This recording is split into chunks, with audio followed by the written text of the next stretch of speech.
you ever heard the phrase, hanging on by a thread? Yeah, some of you, okay. I'm going to show you what that means. So, Ellen, can you hear me? Sure. So I have here a spool of thread. I don't know if you can see the thread there. So I'm just going to hang on to that. Put a pencil here, Ellen. So you're going to roll it out a little bit here. So if you're hanging on to that, oops, hang on real tight, okay? Hang on to that, hanging on for a while. So if I can move you over here, okay, kind of, but it's almost going to break, isn't it? It's not strong at all. Can you feel it? It's not strong. All right, let go. Thank you. When people say hanging on by a thread, what they're referring to is the fact that sometimes we feel like we're just surviving, just hanging on by the thinnest margins, just trying to get through the day or get through a situation.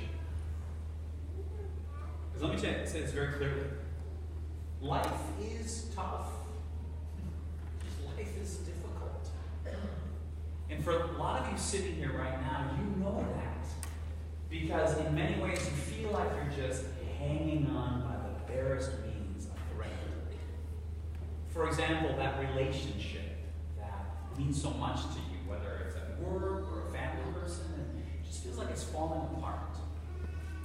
Or financially, where you wonder, how am I going to pay these bills? Or how are we going to make ends meet? How are we going to get through this? Or even physically, some of you, it's just a chore just getting out of the bed because it hurts so much, whatever kind of physical pain you're going through. For some of you young people, and any of us, sometimes you just hang on a thread because you're saying, do I belong? Am I ever going to fit in? Will people like me? There are some of you in your marriages, it feels like you're just hanging on by a thread, wondering if you're going to survive. Because there's some marriages where people think, boy, I'm going to spend the rest of my life with this person, and sometimes I can't even stand now. It's even goofy stuff, too, hanging on by a thread. You know, the shock of saying, oh my goodness, another gray hair. Or you got this big zit on your face, and you got that presentation to give. Or you wonder if that anti-wrinkle cream is really working, you know. Or like the story of the woman who wanted to buy a brand new car. She said, this time I want something that gives me some get up and go. I want to buy a fast car. So she finally asked her husband, she said, honey, what could get me from, like 0 to 170 in an instant? And he said, well, how about stepping on a bathroom scale? Ouch. Some of us are just hanging on by a thread and wondering how we're going to get through. Now, the miracle we heard today in the gospel is odd because it's the first miracle Jesus does. And you think of all the good things he does. I mean, he doesn't save somebody, he doesn't walk on water, he doesn't bring someone from the dead. He provides wine for a party. Like, really? That's your first miracle of all things? But I believe that the miracle is meant to be symbolic in many ways for us. Because thinking through, the event is meant to be a joyful event. It's meant to be happy. Just as our lives are meant to be joyful, we're meant to be happy. Some of us just don't feel very happy. In the setting, there are these big stone jars. They're empty. Many of us feel empty in our lives. Jesus then steps up and provides what's needed. For many of us, we wonder, wow, is God going to step up and provide what I need? Now, every once in a while, someone asks me personally, do you believe in miracles? And I say, believe in them. I depend on them. Because I do believe that miracles happen every day. But many times it's not exactly as we want them to or expect them to. But I believe all the time God is there to give us joy. God wants to fill our emptiness. Indeed, God will be there when we call on God. But it's not so much that the miracle happens exactly this way. And many times, not even the miracle happens for us, but I believe in many ways the miracle happens through us. That we are invited to participate in making a miracle happen. Let me tell you how you can do that. For example, some of the miracles that might need to happen today are simply the words that you choose to say to someone. Perhaps words of affirmation, or words of congratulations, or what somebody needs to do. You know, in your own family, you can get so stuck at just being negative all the time, always pointing out the flaws and what's not happening and getting yelled at.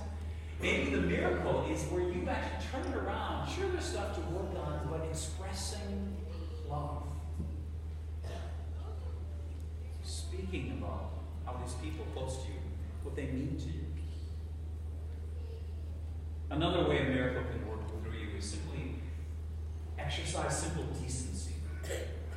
You know, make sure you hold the door open for somebody. You can help someone carry that bag in. Or even when you come here to church, to say hi to people around you. Or, here's a good one. When you sit down in the pew, you don't plop down on the end of the pew. You actually move into the middle so that someone feels welcome, that they can sit next to you.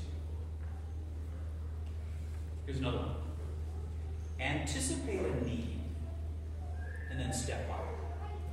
For example, if we ever get snow, maybe somebody in your neighborhood could use a hand with shoveling. Or maybe there's a death of somebody you know. And even when we say, oh, if you need anything, call me, they're never going to call you. Instead, you call them and say, hey, come on over for this, or how's it going? I'll bring some brownies and a cup of tea for you. Even if that person is gone years ago, still step up. Ask them how they're doing. The last one, this is the best one. I got this from Pope Francis. I saw a video on him recently. It's called A Man of His Word. It's really good. You get it on Netflix. But it talks about his life, and at the end then, you know, this dramatic, you know, he's talking about immigration and all things, issues going on in the world. He looks at the camera and he's got, okay, here's one bit of advice he's given to all of us. He says, smile. Simple as that.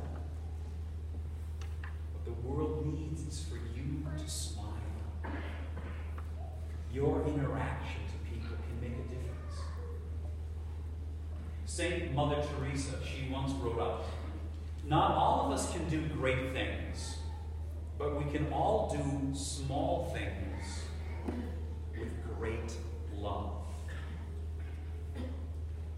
So remember that thread I was talking about? You know, it's breakable, it's not much there. I want you this time just look down at your shirt or your blouse or your sweater, whatever you're wearing. That's actually made out of many, many threads that are woven together. So it's just one thread. And when you put all those threads together, I mean, what you're wearing, that's tough. There's some strength there. And hopefully it's also beautiful. In that second reading, Paul says to the Corinthians, it's also to us, you have gifts. Every one of us have gifts to share with somebody. And perhaps how God is going to do miracles is when we all bring those gifts together. When we weave together all our individual thoughts and talents and hopes and dreams. I believe that God says, I want your life to be joy-filled. I believe that God says, yeah, I'm going to fill you. You're not going to be empty. I believe that God says, I am going to step up. And perhaps the way that God is going to make a miracle happen in your life right now is because of you, through you. Not somebody else, not when they finally get it together, not when this magic thing happens, but right now how you respond to one another. Do I believe in miracles? I depend on